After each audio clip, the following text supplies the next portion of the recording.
ठिकाणी आप्पा आहेत आणि आप्पाच्या संदर्भात आपण या ठिकाणी विचारणार आहोत की लोक म्हणतात की दादाने कामं केले नाही. तर दादाला आपण आप्पालाच विचारू. आप्पा, तुमच्याकडे ग्रामपंचायत आहे, काही कामं झाले?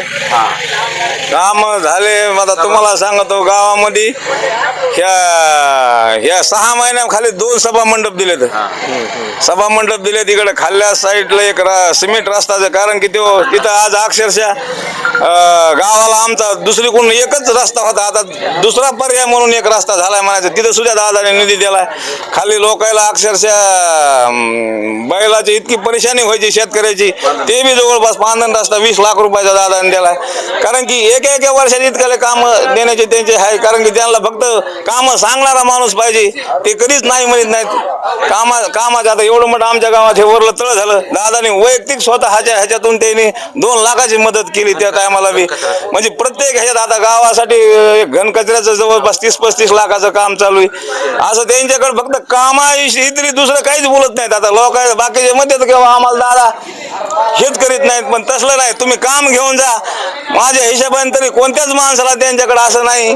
फक्त विरोधक असे म्हणते की दादा त्यांच्या वैयक्तिकच माणसाला भेटत, तसलं दादाकडे काहीच नाही. तुम्ही सर्वसामान्य मी माणसं जा, तरी ते कधीच काम असेल ते 100% करण्याचे प्रयत्न करणार. हे आम्हाला जवळून बघितलेलं आहे आम्ही. समाज नाराज आहे. समाज नाराज नाही, हे फक्त विरोधक म्हणतात नाराज आहे. पण त्यांच्याकडून अशी काही असे मुद्दाम काय असे कोणाला त्रास देण्याची अशी त्यांची भावना नाही. आणि ते इथून मागे इतक्या 20 वर्ष झालं त्यांनी, आता मला वाटत नाही किंवा तालुक्यामध्ये कोणाला पोलीस स्टेशनच्या ह्याच्यात त्रास दिलेला किंवा ह्यो माझा कार्यकर्ता आणि त्याला पकडा असं कधी काय त्यांनी तसलं विकास सोडून ते त्यांच्याकडे दुसरा टाइमच नाही. फालतू गोष्टीमध्ये ते वेळच देत नाहीत. त्याच्यासाठी ही जी घटना झाली असली तरी त्यांच्या ती डोक्यातून गेले होईन ते लोक त्यांचे बी प्रयत्न आहेत की बाबा जितके होईन तितकं मी त्या पोराला मदत करीन. झाला असलं तरी बी हे काय ऍक्सिडेंट सारखा प्रकार झालेला आहे, हे काय कोणी जाणून बुजून केलेलं नाही. त्यांच्या बी लक्षात आलेलं आहे. त्याच्यासाठी होईन ते लोक त्यांनी सुद्धा मदत करण्याचे प्रयत्न चालू आहेत त्याचे बी. अच्छा, म्हणजे नाराज नाही समोर? नाही. अच्छा, अशा पद्धतीने आपण माझ्यासोबत होते आणि आपण सविस्तर सांगितलं की जे दादाने आम्हाला या ठिकाणी भरपूर कामं दिलेली आहेत आणि कामं या ठिकाणी देऊन देखील जे समाजाला त्यांची खूप मदत आहे. तर आज माझ्यासोबत बोलण्यासाठी आणखीन एक तरुण आहे या ठिकाणी, त्यांना आपण विचारूया. प्रसंग घडला होता पाठीमागं, कसे गेला त्या प्रसंगातून? पाठीमागचा प्रसंग म्हणजे दादाच्या घरावर हल्ला. त्या प्रसंगातून आम्ही थोडे परिश्रम भोगले, परंतु मला एक म्हणायचं आहे की ती भोगण्याची वेळ का आली. आपण तिथं गेलो एक समाजाचा भाग म्हणून, पुढं काय होईल हे काय आम्हाला माहीत नव्हतं. तो एक ॲक्सिडेंटप्रमाणे घटना घडलेली आहे. परंतु दादाच्या घरावर हल्ला झाला ठीक आहे, पण त्यांच्यावर हल्ला झाला ही एक गोष्ट निंदनीय आहे. ही गोष्ट व्हायला नव्हती पाहिजे. तरी दादाने आमच्या किट्टी आडगावमध्ये कोणाला त्रास होईल तरुणांना असं काही वागले नाही. त्यांनी वैयक्तिक कारवाई बी केलेली नाही आहे. जी कारवाई केलेली आहे ती शासनाच्या मार्फत कारवाई झालेली आहे. दादाने त्याच्यामध्ये कोणताही इंटरफेअर केलेला नाही. त्यांची आडगावशी पहिले बी प्रेमळ भावना होती, आज बी प्रेमळ भावना आहे. परंतु विषय काय आहे, विरोधकांकडं काही व्हिजन नाही आहे. कामाचं विरोधकांकडं काहीच व्हिजन नाही. आडगावमध्ये कॉर्नर बैठका घेतात. कॉर्नर बैठक असली एकमेव मुद्दा त्यांच्याकडे कोणता आहे, पोरांचे किती हाल झाले, पोराला किती परिश्रम भोगावे लागले, आदरणीय दादामुळं झालं. कारण काही विकास किती आडगावमध्ये केलेलाच नाही ना. विद्यमान आमदार प्रकाशदादा सोळंके यांनी 35 वर्षापासून जो विकासाची गंगा आपल्या माजलगाव तालुक्यामध्ये, ह्यांच्यासमोर हे सगळे झिरो आहेत. आजच्या घडीला वाटत असेल की इतके 34 आमदार आहेत, हे आमदार दादा पुढं आहे ना, काहीच नाही. दादा हे असा माणूस आहे, ते कोणाला गिनीत नाहीत, काय नाहीत. कारण दादाचं काम बोलतंय, दादा बोलत नाहीत. मग दादाचं काम सांगायचं म्हणलं तर माझ्या डोक्यात इतकं लक्षात राहणार नाही. दादाचं इतके विकास काम आहेत. दादाचे विकास काम सांगायचे म्हणले तर माजलगाव औद्योगिक विकास MIDCचं काम झालेलं आहे. नंतर सांगी ते लोणी तो बंधारा आहे, त्याचा उच्च पातळीचा बांधलेला आहे. नंतर दुसरी गोष्ट म्हणजे कुंडलिक अप्पर त्याचं काम केलेलं आहे. नंतर पुन्हा रेपवाडीचा तलाव, म्हणजे असे विकास कामं दादांनी अनेक तालुक्यामध्ये केलेले आहेत. दादांना ही जनता भरघोस मताने निवडून देईल तेव्हा मला विश्वास आहे. समाज नाराज आहे सगळ्या गोष्टीवर? समाज नाराज नाहीये.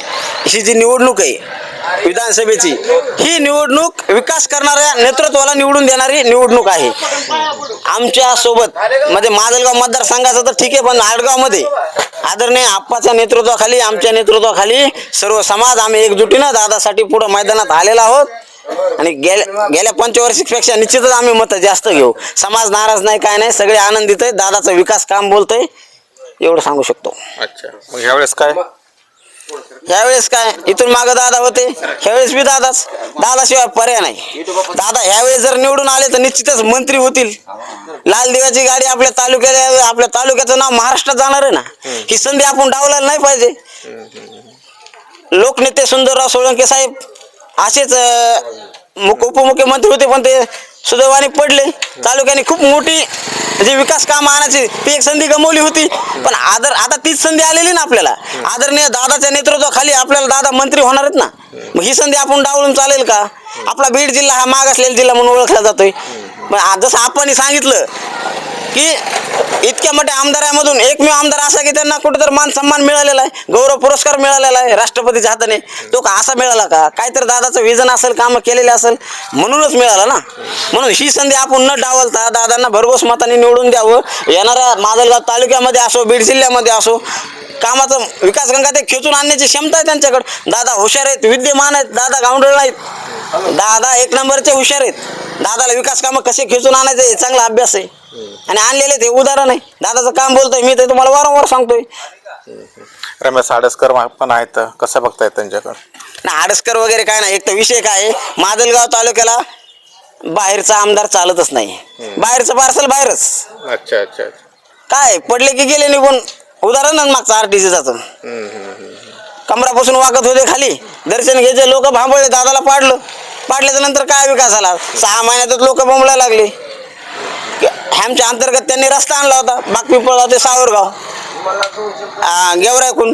तो रस्ता आल्याच्या नंतर आरटीसीने सांगितलं की इथून पुढे मी रस्ता करेल, पण तो रस्ता केला नाही. मग तो रस्ता तसा जरा काढला. अहो इतके हाल झाले आमचे महिलांचे ह्याचे. पण कसं तर मग रस्ता थत्तरमथर झालेला आहे.